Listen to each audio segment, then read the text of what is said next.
Hello guys, magluto na tayo. Start na tayo guys. Yan ay mantika. Sibuyas din ba yun natin. Hindi naman yan, sabay-sabay na rin. Ako ganun lang ginagawa ko, sabay-sabay na lang yan.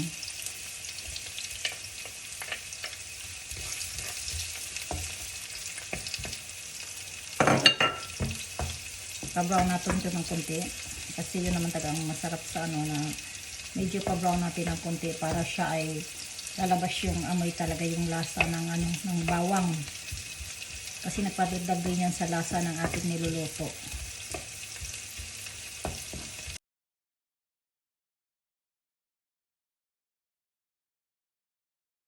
Ito natin na yan, medyo ano na siya guys.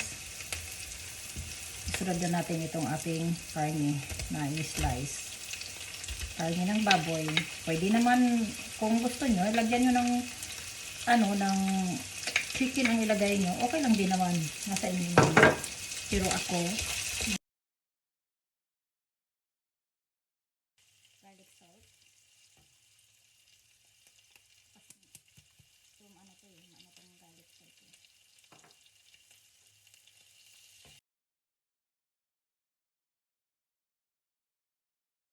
Siya, medyo nag-toasted din. Saka natin lagay yung iba natin yung mga itong liver. Kasi itong liver hindi kailangan natin na ano talaga iba ito kasi madurog siya. Mamaya mo na siya konti guys. Babalikan natin yan mamaya. Yan guys, medyo ano na siya. Sumunod na natin itong lagay na natin ang more cubes. Ilagay na natin ang hipon.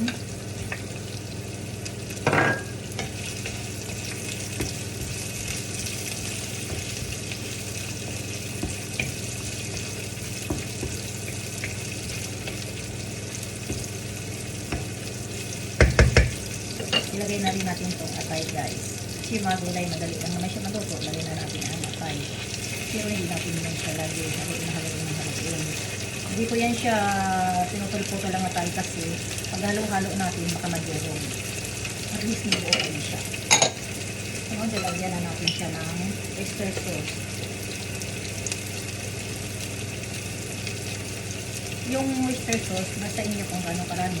Yun siya kasi maliit lang naman ito na sandok. Mga siguro ano, 2 kutsara.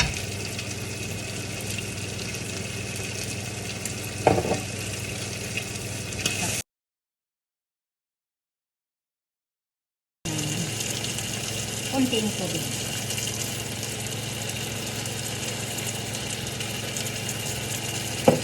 Yung piniper ko na yung tubig na yun guys. Pinainit ko na yun, pinunit na yung pinakulit ko na yung tubig.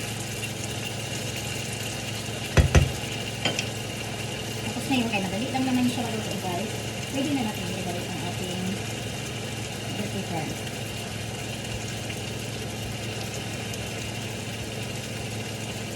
Carrots, lagay na natin yan siya. Saka itong ating young corn. Kasi itong young corn natin, mga fresh itong young corn natin guys.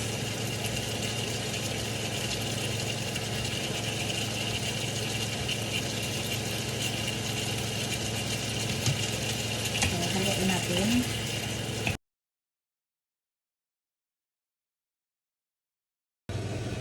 Sunod guys, sunod natin ang ating sayote.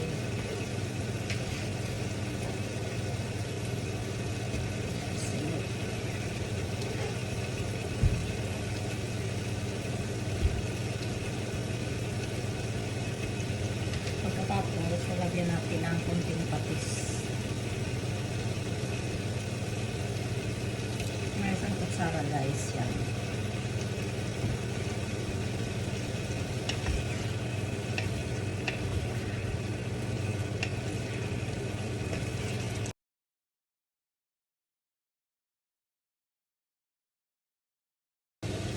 Guys, buksan natin. Ilagay na natin yung ating broccoli at saka cauliflower.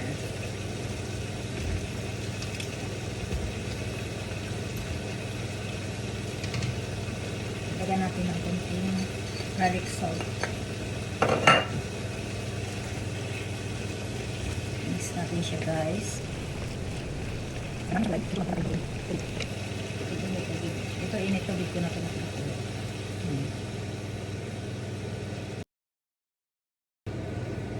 guys. Buksan na natin. Yan, okay na siya guys. Yan. Yan na. Kasi madali lang naman. Pangit naman kasi ang gulay na ma-overcook. Lalo na sa chop suey. Kailangan half cook lang. Yan, ganyan. Hindi na natin yung takpan para hindi naman siya malata. Isusunod na natin itong sweet case. Ayan. Last na yan siya guys. Isabay na natin itong ating well egg. Yan.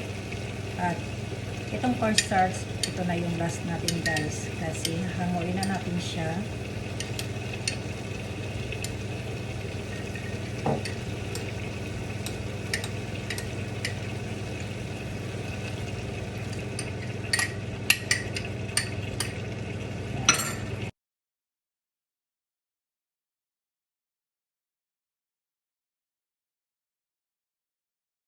Kanyang lasa.